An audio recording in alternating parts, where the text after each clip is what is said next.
Earlier this week, we brought you the story of the land here at 200 Rockcliffe Court. It's at the center of a neighborhood debate because the land sits in a flood zone. The community was hoping this would be used as a green space. Instead, it's been conditionally sold to a meatpacking company. We've now heard from the city and a local councillor, and it turns out the sale could go through despite residents' concerns. Just because they are allowed to do it doesn't mean that it is the right thing to do, doesn't mean that it's the right thing for this community, and doesn't mean that that's what this community deserves. Residents have been against the potential sale since they got wind of the news last year. The community is advocating for public green space, even though the city has conditionally sold the property at 200 Rockcliffe Court to St. Helens Meatpackers Limited.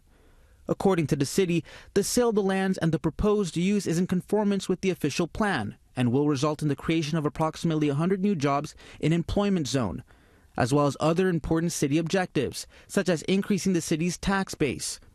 These lands are part of an industrial plan of subdivision which was approved back in 1998. We're not calling for a playground or basketball courts. What we're asking for is flood management infrastructure. Infrastructure to prevent scenes like this.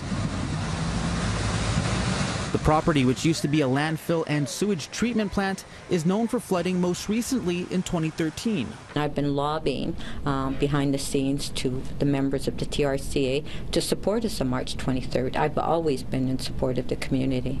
The sale of this land will actually impede the very important work that the TRCA needs to do to prevent flooding in the neighborhood, to put in the right infrastructure to make sure that the same thing that happened in 2013 never happens again. The TRCA has recommended that part of the land should not be developed to guard against flooding. A meeting will be held on March 23rd where TRCA executives will vote on how the land can be used, although the vote won't address if the sale should go through. Now, this story was brought to us by a City News viewer. If you have a story or news in the making, here are just some of the ways you can contact us. Nitish Bissonauth, City News.